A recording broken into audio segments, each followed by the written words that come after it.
Bonjour à tout le monde, bienvenue sur 225 Motors.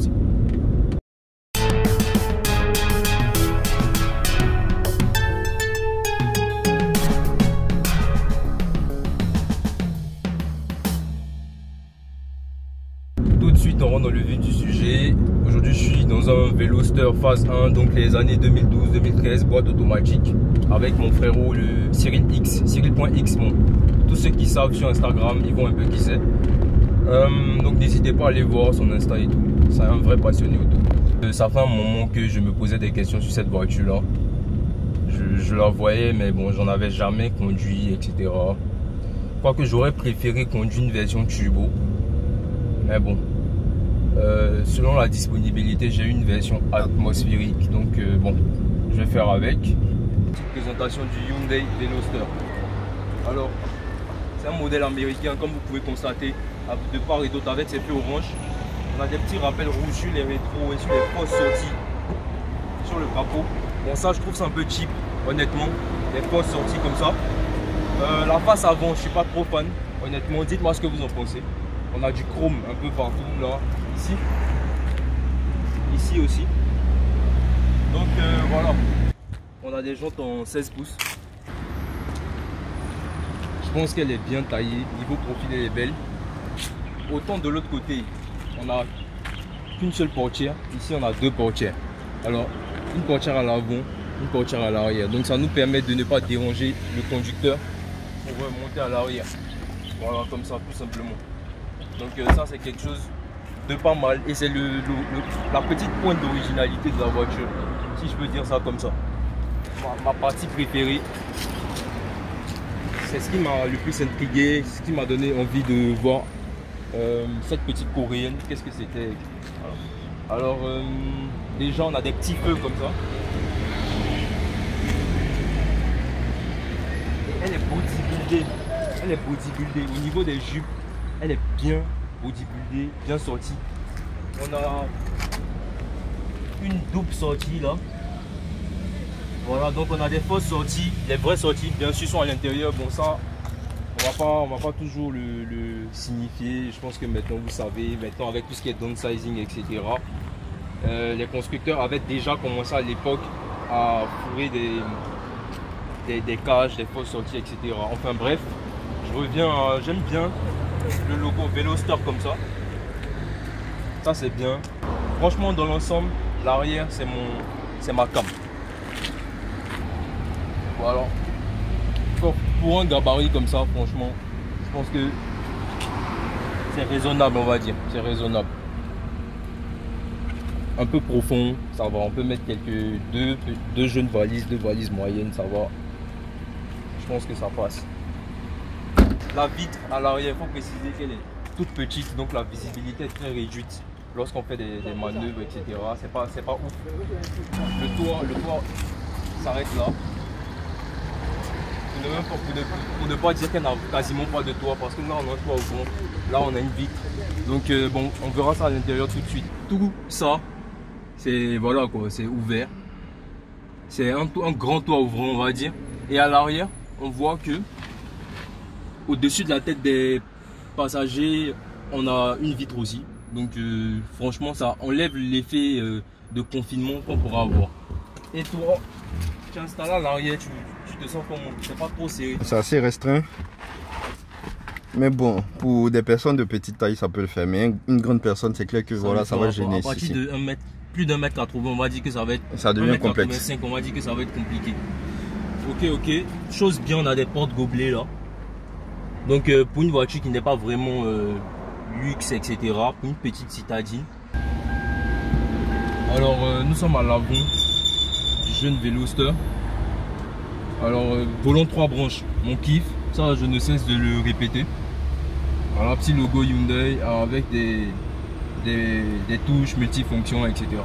On a un écran tactile ici qui est un peu vieilli, c'est une 2013. Donc c'est les premières phases, c'est 2012, mais celle-là a été mise en circulation en 2013 de ce que j'ai pu constater. On a la boîte dual clutch, donc c'est la fameuse DCT de Hyundai qui ne fait vraiment pas l'unanimité de ce que j'ai pu voir de part et d'autre. Donc bon, c'est leur boîte double embrayage. Bon, j'ai testé, je la trouve un peu, elle patine un peu selon moi. Elle n'est pas vive, mais par contre elle est douce, donc ça passe. Je pense qu'elle est plus conçue dans cet esprit-là plutôt que dans un esprit de sportivité, on va dire. On a des bouches de clim comme ça, de façon verticale. Donc je pense que ça c'est peu commun, ça j'aime bien. On a ce plastique là qui fait un peu cheap, c'est bon. Voilà quoi, ça reste une petite coréenne. On a le support qui est tombé, bon pas grave. Ici on a ce motif là qu'on retrouve sur le haut des portières aussi. Voilà, donc tout le haut a ce petit motif là. Bon, ça donne un petit contraste avec le cuir simple en bas. On a un système audio dimension. Bon, je ne connaissais pas, donc je ne peux pas vraiment juger de la qualité du système audio. Donc si vous savez, n'hésitez pas à me dire dans les commentaires. On a le Start Engine aussi, bien de préciser, donc pas besoin de clé. C'est quelque chose de bien. Ah là là, il fait chaud, je transpire comme un sanglier. Bon, pas grave. Il est à peine 9-10 heures, donc il y a beaucoup de soleil. Voilà pour ce qui est de la clim. Par contre, c'est pas une climatisation bizone de ce que je constate, hein, quoi. Quelque chose que j'aime beaucoup aussi, c'est ça. Ouverture comme ça. Donc franchement, ça c'est pas mal. Alors, ce que je peux dire de l'aspect esthétique extérieur et intérieur de la voiture, c'est qu'à l'extérieur, ça attire tout de suite l'attention. À l'intérieur, il y a des choses pas mal. Ils ont fait un effort par rapport au Hyundai classique, on va dire. Mais bon, ça reste une coréenne accessible, quoi. C'est-à-dire que c'est des matériaux assez accessibles. C'est pas ouf. On a un petit rangement ici. Voilà, donc pas mal. On a une boîte à gants. Comme ça, j'aime bien le design avec ça incrusté directement dedans. Donc pas mal. Bon, assez d'espace pour une petite voiture, ça passe. J'aime bien ces petits détails comme ça. C'est beau. Parce que c'est des... Enfin, je pense pas que tu vas conduire, saisir ça en même temps. Ça serait un peu fou. Il y en a aussi dans les portières comme ça. Donc c'est des petits détails. Ils ont fait un effort côté esthétique. Le moteur, c'est le moteur GDI. Donc c'est un moteur à injection directe. GDI, c'est la technologie d'injection directe d'essence de Hyundai. Voilà, donc elle est censée augmenter un tout petit peu le couple, je crois, de 7 ou 10%. Et diminuer les gaz d'échappement. Voilà, et puis qu'est-ce qu'ils avaient annoncé d'autre? Ils avaient annoncé une bonne consommation aussi, donc une consommation un peu plus optimisée. Voilà, donc le moteur GDI c'est ça, 1,6 litre. Voilà.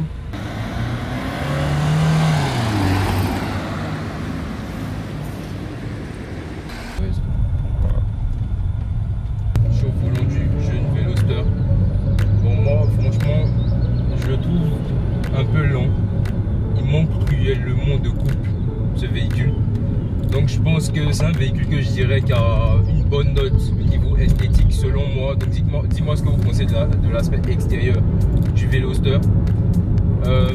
Il a la technologie GDI de Hyundai, bon pas mal, mais le moteur 1,6 litre Atmo, franchement c'est très insuffisant.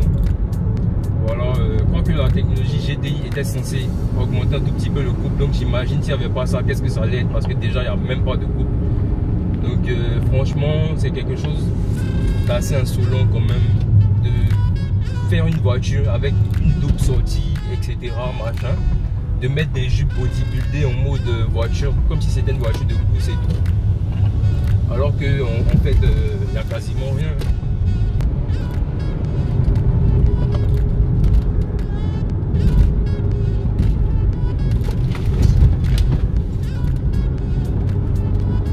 Bon, vous voyez, elle a des reprises trop faibles.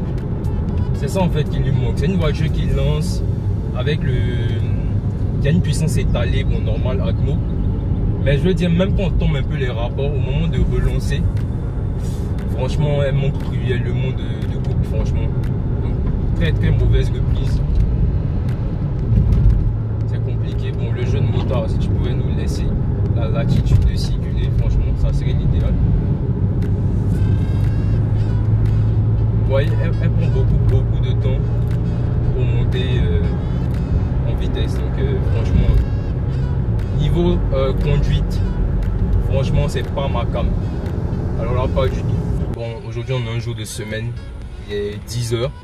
Donc c'est clair qu'on ne va pas rentrer dans des essais dynamiques. Bon, après avoir essayé la voiture, ça fait maintenant 2 jours que je conduis la voiture. Je peux dire que la boîte n'est pas très dynamique. Franchement non. Le volant 3 branches, je suis super fan, je le dis tout le temps. On a des palettes ici, je les ai essayées. Les tons de passage sont pas ouf. Donc la voiture manque cruellement de couple aussi. Donc franchement, je pense pas que ça serve vraiment à grand chose. À part, vu que la voiture sert de base pour la version turbo aussi. Donc peut-être sur la version turbo avec ses 186 chevaux environ, ça peut être fun. Mais sur la version Atmo, franchement c'est limite. C'est limite, franchement, il faut le dire. Sinon, pour une voiture qui est annoncée comme la concurrente des RCZ, de la Mégane RS Coupé, des mêmes époques, parce que celle-là c'est une 2012, et de la Sirocco, je pense que c'est la moins dynamique, c'est la moins sportive. Alors niveau habitabilité, peut-être que oui, niveau esthétique, peut-être qu'elle peut y aller. Mais même qualité de finition des matériaux, non, hein. Franchement, bon, ça reste une coréenne. Donc le point fort de cette voiture, honnêtement les amis, je pense que c'est l'aspect esthétique. Voilà, l'aspect esthétique du véhicule. Sinon, pour ce qui est de l'habitacle, il y a beaucoup de choses intéressantes. On a quasiment un toit panoramique sur la voiture. On a vraiment beaucoup de choses intéressantes. Mais parmi ces choses intéressantes là, la vitesse, la sportivité n'en font pas partie. Donc bon, ça c'est une réalité les amis. Donc voilà un peu ce que je pense de cette voiture là. Je suis avec mon frère Cyril X. Cyril X qui va lui donner une note. Alors sur 10, tu donneras combien frérot? Sur 10 sur l'extérieur, je donnerai 8. Ouais. Et pour ce qui est de vitesse et comportement, on va dire. Disons un 5. Ouais, juste la moyenne. Ouais, juste la moyenne. C'est d'accord sur ça, franchement. Extérieur, moi, pour l'originalité, pour l'audace qu'ils ont eu, peut-être j'irai jusqu'à donner 9. Quoique, il y a une version restylée, il y a des versions restylées qui sont. À celle-là, je peux donner 9. Mais sur les phases 1 comme ça, l'avant un peu cheap, des fausses sorties sur le capot, tout ça, c'est moyen. Franchement, c'est moyen. Elle ira bien pour des personnes qui aiment les voitures qui font sportive mais qui n'aiment pas la vitesse. Voilà, elle fait sportive, mais sans avoir. Là, pas du tout. La boîte est pas ouf, elle est juste douce. C'est son côté double embrayage là, c'est pas au niveau de la sportivité. La boîte DCT de Hyundai, franchement, c'est plus dans la douceur, l'agrément de confort, de conduite, etc. Mais niveau sportivité, c'est naze. Donc, ils ont mis des palettes ici. Je pense que les palettes, pour sentir l'efficacité des palettes, il faut avoir la version turbo ou bien des versions plus récentes. Mais pour ce qui est de la phase 1 comme ça, franchement, les amis, je conseille pas. Je dis que c'est pas mon délire. Après, pour l'esthétique seulement, elle peut avoir un 8, voire un 9. Donc, après, ça à vous de voir. Si vous voulez un beau truc tranquille pour vous balader, allez-y, foncez.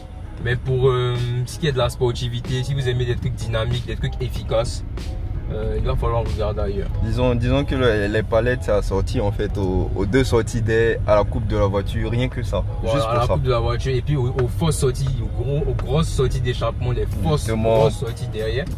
Mais sinon, franchement, ça va rien, moi je trouve. Franchement, la voiture, honnêtement, c'est la première fois qu'on démonte une voiture comme ça, donc c'est de vous dire. Franchement, dans la version, dans la phase 1 comme ça, je pense que, comme je disais toujours, les constructeurs ont tendance à améliorer les voitures sur les phases 2, etc. Donc, comme c'est la phase 1, disons que c'est la phase d'essai. Voilà, on va dire que c'est la phase d'essai, on va tolérer ça. Mais franchement, un manque de couple, un point, franchement, t'as une Toyota, je sais même pas de quelle année là. Je pense qu'au niveau reprise, tu vas me la manger comme rien en fait. Donc voilà, c'était un peu ça les amis. Merci de nous avoir suivis aujourd'hui. Nous sommes un peu dans nos petites courses. On profite pour faire un petit essai là, vu qu'on essaie un peu la voiture depuis un petit moment. Donc allez, je vous dis ciao. N'hésitez pas à vous abonner sur Instagram aussi, sur YouTube, partager aussi, liker et tout pour faire grandir la chaîne. Comme ça, on aura encore plus de projets, de choses plus intéressantes. Ah, n'oubliez pas d'ajouter mon frérot Cyril.x et puis sa société aussi d'élevage canin, donc Zion Caniculture sur Facebook, Instagram et tout. Allez, ciao les amis.